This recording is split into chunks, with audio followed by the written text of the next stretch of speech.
Hi guys, welcome back to my channel. Hope you guys are having an amazing day. In today's video, I wanted to give you guys a little bit of an update on my Samsung Galaxy Flip 3 and how I've been liking it, and you know, like the pros and the cons. Before I start with the video, I do want to tell you guys that I'm not an expert. I'm not a tech expert at all. These are just my personal opinions.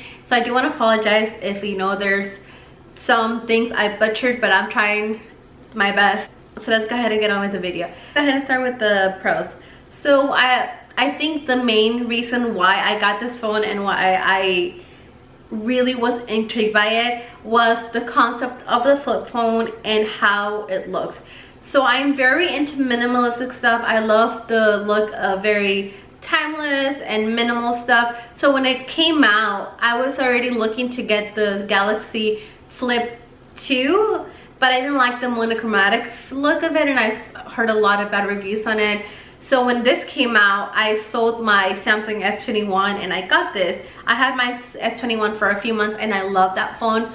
And I'll get into more details on which phone I would recommend, but I was like, you know what, I want to try it out. I love the whole flip concept, so I sold it and then I got this. And I've had this for 2 months, I'd say over 2 months now, and I've been using this as a main phone. So I have this and my iPhone. I use this for like my main phone, like messages, calls, and all of that, and I use my iPhone for more of like social media, to take pictures, emails, and stuff like that. So I have 2 separate phones, and honestly, as my main phone, it's been okay. The thing I love about it is the flexibility that you have to customize it. So that's one of the reasons why I love Samsung. Like with Samsung, you're more flexible to customize your phone to your own needs. So like for example, like you can add widgets and stuff like that. And for me, you know that I love customizing it. I could change my themes all the time. I could pretty much make the phone to my taste. Like I can customize it to like my dream phone, you know? So that's one thing I like about it. And I just like that overall about Samsung, that you have the freedom to do more stuff with it. I also like the fact that, you know, it's more compatible with more items. Like for example, like I feel like Apple, I love Apple, and like I actually just ordered the iPhone 13 Pro and it's arriving next month. I will be doing an unboxing video once I receive it, and I will always be Apple like for life.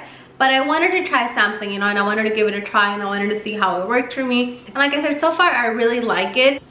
I like that Samsung is more compatible with other devices, like with Windows and stuff like that. So I really like that. I love using Google Documents and Google, but you can also use it on your iPhone. But I really like that. I also really like the screen. So it's an AMOLED dual foldable cover screen, and that's actually the reason why I also got it, because of the size of it. I think it's a pretty big phone, but it's also very thin, so I really like watching videos in here.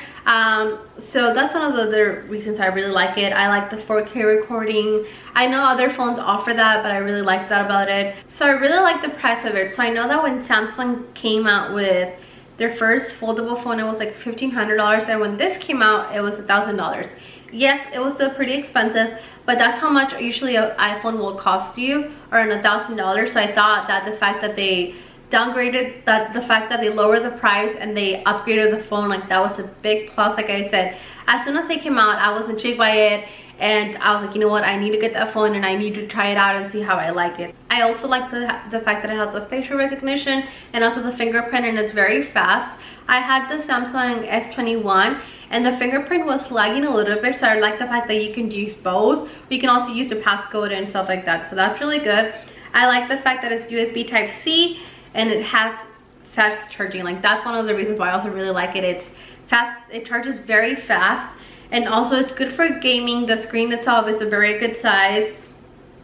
So far those are like the main reasons why I really like the phone. Like there's other little things, you know, like the way it looks, the way it feels, like it's stuff like that. So I mean, yeah, so like it's like I said, those are just like my personal preferences and the reason why I like it. Now we're gonna go ahead and start with the cons.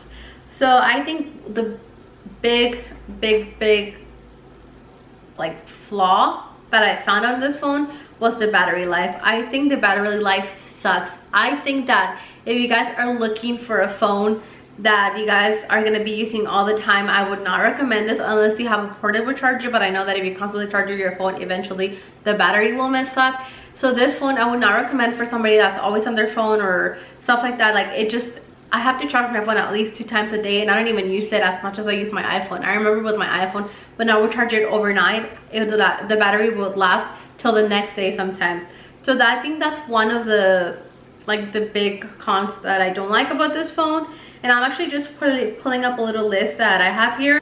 Okay, so another thing is that, so when I get my phones, I like to put a screen protector. I wish Samsung would have come out with some sort of screen protector for it, because it is a foldable phone. I feel like the screen is most likely to get damaged within time in comparison to a regular phone, because you're constantly folding it.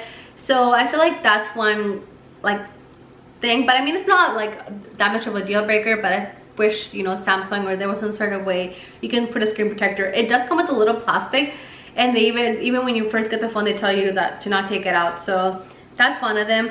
Also, the no SD card slot. So if you guys take pictures, like I usually use my iPhone to take all my social media pictures. And the thing I like about Samsung is that you can purchase like extra iCloud data. I meant to say the thing I like about iPhone. You can't really do that. There's other Samsung phones that have like an SD card slot where you could buy to increase the storage, but here pretty much if you want to get a phone with extra storage, you have to pay extra for it. I don't like the fact that it doesn't have the SD card slot. So I mean, it's not like a reason why I wouldn't buy it, but I mean, it, you know, it sucks that it doesn't have that. I think the final con will be the camera quality. So like I said, it shoots 4K. It's a good phone, like it has a good camera.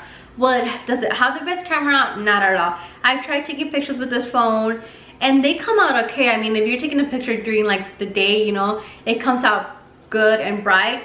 But if you want to try taking pictures during the night, low light or stuff like that, you know, selfies, it's not the best phone to do that. So I had the Samsung S21, the Galaxy S21, and I honestly would recommend that phone over this. And I know that, you know, it's a foldable phone and the concept of it is pretty cool, you know, and I love that, you know, every time I have it out and I always like fold it, I get a lot of like compliments on it, like, oh, that's a pretty cool phone. What phone is it, you know? Because I mean, a lot of people have it, but it's very rare where I live to see people with this phone.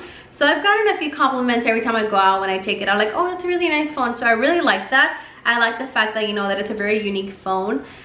But is it worth the money?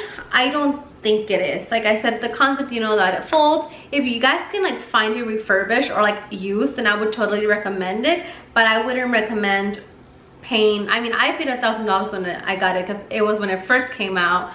But I mean, to each their own. If you really like it and if you guys want to try it out, then yes. But I would recommend the S21 over this one. Like I said, I had that phone for way longer than this and I actually really liked it. I like the size of it. I like that it was better quality. The camera was way better and it was way cheaper. I think right now you guys can get it for roughly around $500–600. So yeah, that's pretty much it. And like I said, I am currently selling it right now because after a few months of having it, I realized that, you know, like it's not gonna be the phone that I'm gonna be using all the time. It is amazing and I love the fact that, you know, I can carry it and it's very small, but I don't think it's gonna be like my everyday phone because of, you know, how it is and sometimes it lags and stuff like that. So once my iPhone 13 Pro arrives, then I will definitely be switching back to iPhone and I think I'll stick with it. Like I said, I like Samsung, you know, I wanted to try it out because I've always had Apple. And I remember my first one was Samsung and then I switched to the iPhone 4 and I've had iPhones ever since then. I know that Samsung has other phones like the Galaxy Ultra or the Galaxy S21 Ultra or the Galaxy Note 20. I know those are really great phones, but eventually in the future, you know, if they maybe come out with a different one, then I would definitely try it out. But for right now, I think I'm switching back to my iPhone. I really liked it while I had it, but it doesn't really, it's not what I expected quality wise. Like I said, you can find cheaper phones for half of the price or even less than this and you guys will definitely get better quality. Like, would I recommend it? Like I said, there's other Samsung phones that, you know, if you guys have Apple and you guys want to try switch to Samsung or try a different Samsung phone, then you guys, there's cheaper options. Like Samsung has the A series, like the A52, the A31, the A51, the S21. Like I love the S21, but I wanted to give this one a try. but I truly would definitely repurchase that phone again if I ever wanted to switch completely to Samsung. I would go with that one, and I think it's like $500 now. But yeah, I mean, these are just my personal opinions, and I hope you guys like this kinds of videos. So please don't forget to subscribe and comment, and I'll see you guys in my next video. Bye.